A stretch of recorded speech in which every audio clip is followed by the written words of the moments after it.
मी कुणालाही विश्वासात घेत नव्हते, ते फक्त एकच फोन यायचा आणि त्यालाच विश्वासात घ्यायचे आणि त्याला शरद पवारच असणार आहे, कुणाचं असणार आहे तुम्ही प्रामुख्याने बोलते, शरद पवारचाच फोन त्या माणसाला चालू आहे। अख्खे आंदोलन जे काही उभारले गेलेत ना, आंदोलनाचा खर्च जो काय आहे ना, तो शरद पवारांनीच केलेला आहे, हे येईल कालांतराने। मला माहिती आहे खूप ट्रोल करण्यात येणार आहे मला याच्या अगोदर, आणि मला करतायत, मला काही फरक पडत नाही त्या गोष्टीचं। मी सत्य मांडत असते, मांडत राहणार आणि मांडतीये। माझं तोंड कुणी गप्प करू शकत नाही, दिसतंय उघड्या डोळ्यांनी। काय प्रूफ बारसकर महाराजांकडे। आणि सगळ्यात महत्वाचं पहिलं तुम्हाला एक शब्द सांगते मी, तो विसरून जाईल परत, आणि बोलते मी नंतर की मला का वाटतं ते।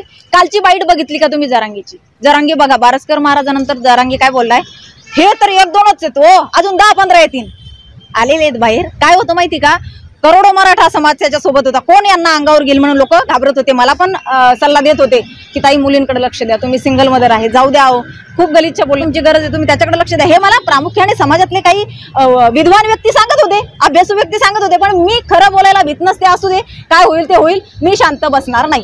का बरं यांना काल सांगण्याची गरज पडली की 10-15 जण आणखी येणारे बाहेर, कारण यांचे मत पटलेले नाहीत आणि फुटलेले आहेत सहकारी, आणि ते बाहेर येणार आहेत हळूहळू, बाहेर 100% येणारे। राहिला विषय की तुम्हाला का वाटते, ज्या वेळेला सर्व पक्षाचे आमदार, खासदार, पुढारी सगळे काही आधी आजी माझी सर्व ज्यांना भेटायला गेले होते, यांनी कुठल्याही पक्षाच्या नेत्याला एवढं आवर्जून, एवढं म्हणजे नाही का आत्मीयतेने कुणालाच उत्तर दिलं नाही, किंवा यांची जी भाषा होती ती अरे रावीचीच भाषा, बरोबर। परंतु शरद पवार गेल्यानंतर यांची भाषा बघा। शरद पवार ज्या वेळेला बोलले, नाही मला बसायचं नाही, मला उभं राहून बोलायचं। राज ठाकरे पण बोलले होते, राज ठाकरे पण बसून नाही बोलले हो मी कुठल्या पक्षाचे नाही, पुन्हा एकदा सांगते, फक्त मी जे बघितलं त्याच्यावर बोलतीये। हे यांचं वक्तव्य जे होतं ना, बाबा साहेबाची काय एनर्जी, साहेबाची एनर्जी दिसली का तुला, बाकीच्यांना एनर्जी नव्हती, म्हणजे हे कुठेतरी लक्षात येत होतं। परंतु असं वाटायचं मराठ्यांना आरक्षण भेटतंय ना, मरू दे, जाऊ दे, या गोष्टीकडे कानाडोळा करू, असं नाही, लक्षात येत नव्हतं, लक्षात येत होतं। परंतु जर फुटल्या गेलो तर नको, एक तर मराठा एवढ्या वर्षानंतर एकत्र आला होता, एवढ्या वर्षानंतर एकत्र आले होते, कुठेतरी एकमत झालं होतं, आणि आता नाही फुटायचंय आपल्याला, मरू दे, जाऊ दे, असं म्हणून तोपर्यंत त्यांच्या सोबतच होते हो मी। पण ज्या वेळेला काही गोष्टी लक्षात आल्या की हा माणूस फक्त राष्ट्रवादीच्या कार्यकर्त्यावर ज्या वेळेला गुन्हे दाखल होतात, अंतरावली सराटीमध्ये दगडफेक करणाऱ्या ज्याच्या घरामध्ये जिवंत काडतूस सापडले, त्याच वेळेला याचा उद्रेक बाहेर निघाला, आमच्या कार्यकर्त्यांना अटक करायची नाही। फक्त तेच राष्ट्रवादी शरद पवारच्या गटाचेच तुझे कार्यकर्ते आहेत का? पुण्यामध्ये जर बघितले बॅनर कुणी लावलेले होते, राष्ट्रवादीच्या पदाधिकाऱ्यांनी।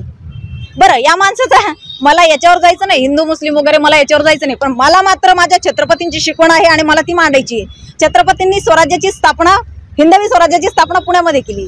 या माणसाने पण इथं आल्यावर यांचं स्वागत झालं। यांचं स्वागत कुठं झालं बघितलं असेल मीडियावाल्यांनी, यांचं स्वागत कुठं त्या काय मस्जिद होती का काय होती ती दर्गा काय होतं तिथं यांचं स्वागत झालेलं। टोपी घालून हे अख्खं पुन्हा फिरलेत, ती काय बाकीचे देव मंदिरं काय बंद होते का यांच्यासाठी, का बरं तिथंच गेलेत?